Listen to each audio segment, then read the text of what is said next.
Muy bien, continuamos en Ledo por Tres. Estamos en comunicación telefónica con el secretario de Asuntos Políticos e Institucionales del Ministerio del Interior, Obras Públicas y Viviendas de la Nación, Adrián Pérez. ¿Cómo estás, Adrián? ¿Qué tal? ¿Cómo están? Bien, bien. Bueno, Adrián, gracias por esta comunicación. Se llevó a cabo la segunda ronda de diálogo por la nueva ley de financiamiento de partidos políticos y es interesante destacar que se van a establecer nuevas restricciones a la publicidad oficial y actos de gobierno durante lo que vendría a ser el periodo de campaña. Y hay también un sistema especial de sanciones. Y podría estar un poco ampliando la audiencia en qué consiste este proyecto y cuál sería la receptividad que hoy se está percibiendo desde el gobierno hacia las distintas fuerzas políticas. Bueno, sí, nosotros lo que tenemos es una idea de trabajar fuertemente en dos ejes, en el eje transparencia y el eje equidad. O sea, que haya más transparencia en el financiamiento de la política y que haya equidad en la competencia electoral. ¿Por qué no entendemos que hay que modificar la ley de financiamiento? Bueno, porque la ley de financiamiento, entre otras cosas, permite el aporte en efectivo. Y el aporte en efectivo ya está corroborado que impide la trazabilidad. O sea, ingresa plata a los partidos políticos, aparecen como aportantes nombres que en muchos casos son prestanombres, pero no se sabe esa plata de dónde viene, quién efectivamente está detrás, etcétera. Entonces nosotros lo que queremos, en primer lugar, es producir una bancarización de todo lo que es aportes y gastos. O sea, que los partidos políticos solamente pueden recibir aportes a través de las entidades bancarias y en el mismo sentido, desde cuentas bancarias, hacer los gastos de campaña. Eso nos permite controlar efectivamente de dónde viene el dinero que financia la política. Ahora, ¿vos creés, Adrián, que viste que también dentro de las iniciativas está creando un registro de proveedores de bienes y servicios, ¿no?, para campañas electorales? Sí. ¿Creés que puede llegar a haber una retracción de parte de cierto sector privado que estaba financiando una especie de lobby? Bueno, lamentablemente quizás no está, con esto ustedes lo están queriendo institucionalizar, que me parece muy bien, pero en Estados Unidos funciona de manera clara esto de el aporte del sector privado hacia los diferentes candidatos. ¿Creés que puede haber una retracción del sector privado a la hora de querer, dar para tiempos de campaña? El problema es el siguiente, o sea, si uno mira las experiencias del mundo, las empresas efectivamente financian la política, pero los ciudadanos pueden saber qué empresa financió a qué candidato. Entonces, acá el problema es, nosotros, y yo creí en algún momento que impedir el financiamiento empresario, bueno, podía significar alguna mejora. Ahora, la verdad es que no ocurrió eso. ¿Por qué? Porque la ley actual impide el financiamiento empresario, para las campañas, no para los partidos, pero para las campañas políticas sí. Y resulta que las empresas siguen aportando. ¿Y cómo lo hacen? Y aportan en negro, aportan dinero en efectivo y en negro. Entonces estamos peor, porque en definitiva no es que se ha fomentado el aporte en negro o el aporte a través de prestanombres. O sea, aparecen personas físicas que en muchos casos ni tienen los recursos, pero con los recursos que aportan las empresas. Es una especie de dibujo de los partidos, poniendo en un informe las personas físicas que aportaron, cuando en realidad detrás de esas personas son las empresas las que están aportando efectivamente. Entonces, vos me decís Estados Unidos, no es Estados Unidos solamente, digamos, es muchísimos países que hacen eso. O sea, se permite el aporte empresario, siempre con un límite, obviamente, pero eso tiene que estar declarado, el ciudadano tiene que poder conocerlo, tiene que poder conocer la justicia. Por eso estamos proponiendo esto, registro de proveedores, bancarización, topes para hasta lo que pueden aportar las empresas. En definitiva, que haya transparencia y que cada uno pueda conocer efectivamente quién está financiando las campañas, ¿no? Totalmente, porque si uno se remite a una definición más desde el punto de vista político, que los partidos políticos como especie de clivajes sociales que son el resultado de conflictos y de grietas representan intereses puntuales, porque eso simplemente el sistema político representa los múltiples intereses de la sociedad civil. Está claro que tiene que haber una bancada o diputados que defendan intereses mineros, intereses pesqueros, intereses del sector del agro. Entonces, ¿por qué no la empresa puede colocar el dinero en tal o cual candidato? Porque sabe que esa persona va a ser el portavoz, va a defender a ese sector en una banca. Sí, de definitiva, que yo creo que tiene que haber, obviamente que el aporte empresario tiene que estar limitado en el sentido de que nosotros en el anteproyecto lo ponemos así, sobre el aporte total que puede recibir un partido, un porcentaje chico puede aportar cada empresa para que no haya concentración, o sea, para que no haya pocas empresas, digamos, prácticamente manejando la política a un partido político. Ahora, ciertamente, lo que ocurre no es que las empresas no aportan, pero lo hacen en negro, y esto es mucho peor. Es mejor que la ciudadanía conozca quién está financiando a cada partido, y en todo caso ese conocimiento también puede implicar que ese partido tiene o no apoyo ciudadano, es decir, si por ahí está financiado, como vos planteabas, por mineras o lo que sea, y eso implica que buena parte de la ciudadanía quieren a partir de ahí no acompañar a ese partido político, pero tiene que haber transparencia. Lo que hoy no hay es transparencia, y lo que el proyecto fomenta es efectivamente la transparencia absoluta, y de ahí el reclamo de la bancarización como eje central para evitar lo que hoy es la costumbre, que es el aporte en efectivo, ¿no? Ahora, uno de los puntos menciona las restricciones a la publicidad oficial y a los actos de gobierno. ¿Cómo se va a estar implementando y en qué consiste puntualmente? Lo que ocurre es también con esto, ¿no? La publicidad oficial no puede confundirse con publicidad proselitista. Pero tiene que estar muy bien regulada, porque si no, los oficialismos tienden a usar la publicidad oficial como publicidad de campaña. Así que lo que estamos es haciendo regulación para que nunca pueda haber intento de fomentar, apoyar una determinada candidatura, etcétera. Por eso es que, entre otras regulaciones, se prohíbe la aparición de imágenes de candidatos o imágenes personales de los dirigentes, logos o inclusive el nombre. Esto intenta, digamos, que la publicidad oficial sea muy claramente una publicidad informativa y que no permita en forma encubierta la promoción de determinada figura política. Eso nos parece que es un avance importante, porque también es cierto que la idea del proyecto es esto, que no solamente la regulación de la publicidad oficial, sino la regulación de lo que es la utilización de los recursos del Estado, para que nunca pueda ser utilizado los recursos del Estado con fines proselitistas. Y esto ocurre mucho, en las campañas se mezclan y el partido de gobierno suele utilizar los recursos del Estado para hacer campaña política. Y acá hay sanciones muy fuertes para que esto no ocurra. Así que, así como decía, hay un eje que tiene que ver con la correcta utilización de los recursos públicos y el otro, con la absoluta transparencia en lo que es el financiamiento de las campañas. Estos días se dio a conocer que se creó en el ámbito de la Subsecretaría de Expresiones Federales de la Secretaría de Contenidos Públicos, del Sistema Federal, que depende de Jefatura de Gabinete, o sea, de Marcos Peña. Se está creando un organismo desconcentrado que son las casas de contenidos federales.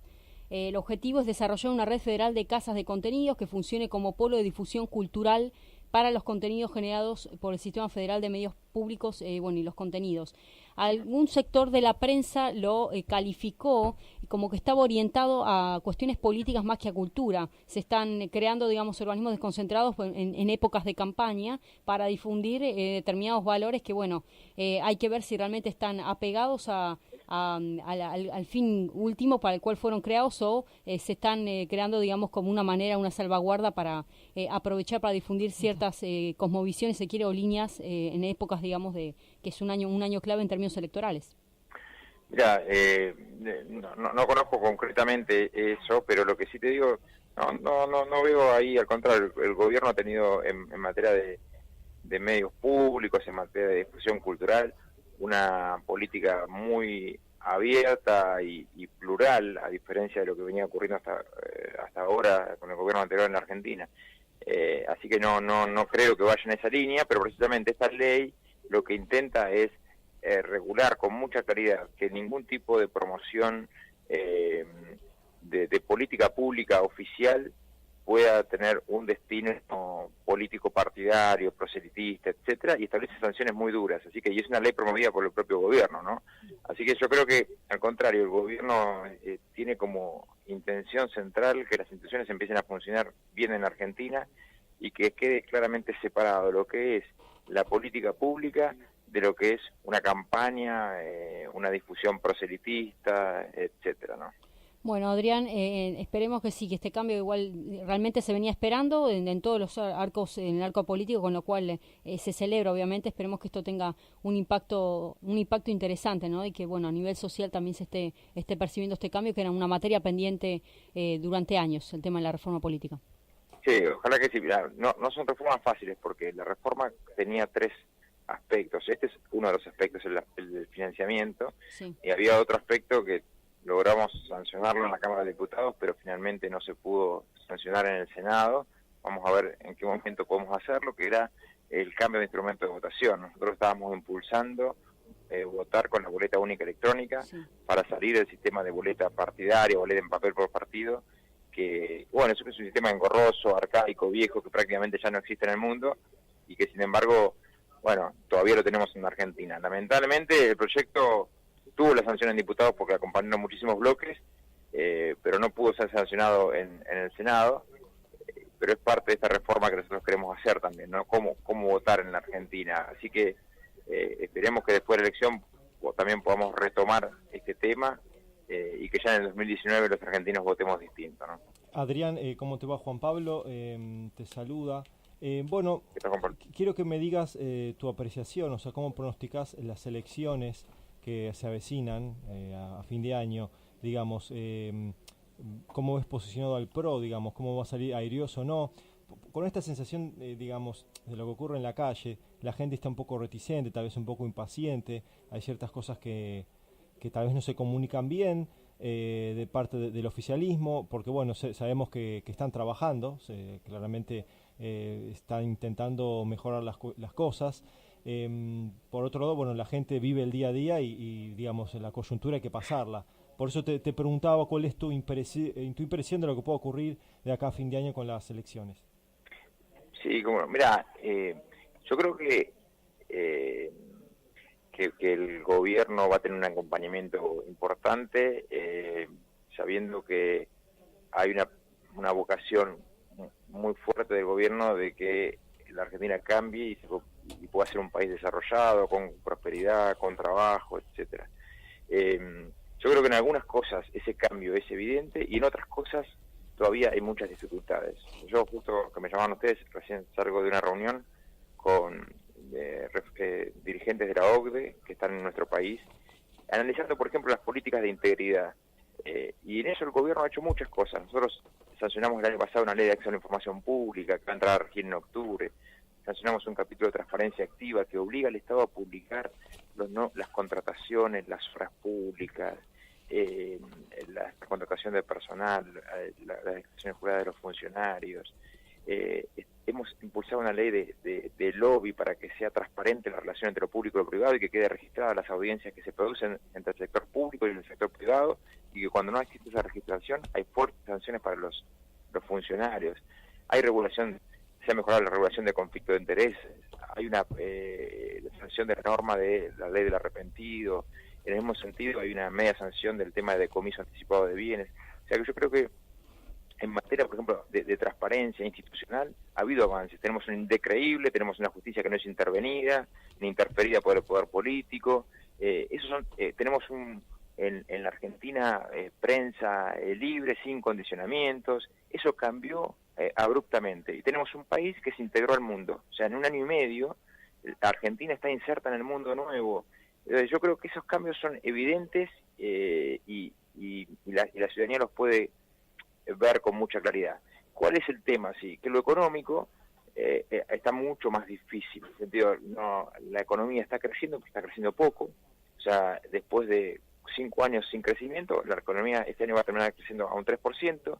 Ese crecimiento es un crecimiento heterogéneo, no es que toda la economía crece. Hay sectores que crecen como el campo, la agroindustria, está creciendo fuerte todo el sector de energías renovables, hay la construcción, tanto por lo que empuja la construcción de la obra pública como el crédito hipotecario que está reactivándose, crecen.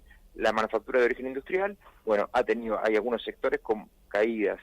Entonces, eso hace que indudablemente la economía no está creciendo, pero está creciendo lentamente, y la inflación está bajando y está bajando lentamente. Entonces, sí, indudablemente ahí hay un tema que es que el ciudadano no siente aún esa reactivación económica, porque es lenta y porque sobre todo el año pasado hubo pérdida de poder adquisitivo porque la inflación fue altísima, ¿no? Sí, Adrián, vos fíjate que esto termina afectando, quieras o no, al pequeño y mediano contribuyente. Son los que claramente deben, ¿no? No sé, para mantener su pequeña pyme, su pequeña empresita, deben mantener los pagos al día. Son muchos impuestos por pagar. Obviamente el aumento fue prácticamente para todos. Ahí sí no fue tan heterogéneo sino homogéneo. el IVA obviamente corresponde a todos pagarlos por igual. Y sí, como hablabas vos recién, el tema de la inflación, lo que está costando, vemos que el Banco Central cada tanto informa, bueno, en los diarios que tiene que salir a comprar, a vender, o digamos, para más o menos tener un cambio, ¿no? Lo que pasa es que lo que queda todavía pendiente es una reforma tributaria en serio. Tenemos un sistema regresivo. Tendría que haber una disquisición sobre el tipo de bienes, cuál es la canasta y cambiar, digamos, los porcentuales al momento de el consumidor final. No puede ser que pague lo mismo para adquirir un bien de primera necesidad con un bien de lujo, el mismo tipo de porcentual de, digamos, de impuesto, ¿no? Ese es el punto. Yo estoy de acuerdo con eso. O sea, hay muchas cosas por mejorar en materia económica. El problema es lo difícil que es cuando vos estás muy condicionado por todas las variables que heredaste. O sea, la Argentina tiene 7 puntos de déficit fiscal. La Argentina tenía 5 puntos del PBI que se iban con subsidios, que eran subsidios absolutamente arbitrarios e injustos. Es cierto que quitar los subsidios terminó impactando en tarifas, pero la verdad es que los subsidios terminaban subsidiando a sectores medios, inclusive medios altos, con lo cual era un sistema regresivo. La Argentina tiene un nivel de imposición muy alto, o sea, es uno de los más altos de Latinoamérica, más de 35 puntos del PBI es la tributación. Entonces, tenemos que bajar eso, sí, pero bueno, es difícil producir reformas impositivas en un contexto donde vos tenés déficit fiscal, en un contexto además en donde no podés, digamos, producir mucho achicamiento de la situación fiscal, porque entre otras cosas buena parte de los recursos se van en políticas sociales que son necesarias mantener porque tenés ahora 32% de pobres. Entonces, yo entiendo, y yo creo que en esto la ciudadanía, por eso creo que hay paciencia, porque la gente ve que hay un gobierno que intenta cambiar, pero que sabe que es difícil producir ese cambio, porque son muchas las variables que están complicadas desde el origen, de ser un país que estaba endeudado y con default sin resolver, de tener un cepo cambiario, de tener niveles altísimos de pobreza, de tener niveles altísimos de inflación. Bueno, acomodar esa situación igualmente no es tan sencilla y es lo que está costando, pero yo creo que de a poco ya se ven algunas señales, como decía anteriormente, una pequeña reactivación de la economía, descenso de la inflación, bueno, que la línea y el sentido es el correcto, ¿no? Bueno, Adrián, la verdad que ha sido más que interesante todo lo que hemos conversado. Vamos a continuar con esta temática a medida que vaya avanzando y esperemos que este sea el año donde son muchas reformas al mismo tiempo, como recién estabas mencionando, el tema de la inserción en el plano internacional, cómo abrirse al mundo, como Argentina el año que viene va a estar asumiendo también bueno, un papel muy preponderante en el marco del G20, que ahora está llevando la presidencia de Alemania, está pasando la posta Argentina, está el trámite de ingreso a la OCDE, el tema de la relación bilateral que estamos fortaleciendo con China, con Japón, bueno, la crisis que estamos atravesando en Mercosur, son muchos frentes y bueno, está claro que siempre hay una cuestión ansiolítica de la sociedad civil que tiende a buscar en el corto tiempo, digamos, una repercusión inmediata en sus finanzas, pero bueno, entendamos que hemos salido de una Argentina pulverizada y es difícil todavía generar ese ámbito de credibilidad, si se quiere, a la hora de pensar en inversiones externas directas. El tema político interno es materia pendiente y bueno, son varios frentes al mismo tiempo. Esperemos que realmente lleguemos a buen puerto para lo que termine este año. Así es. Bueno, muchísimas gracias a ustedes por la nota.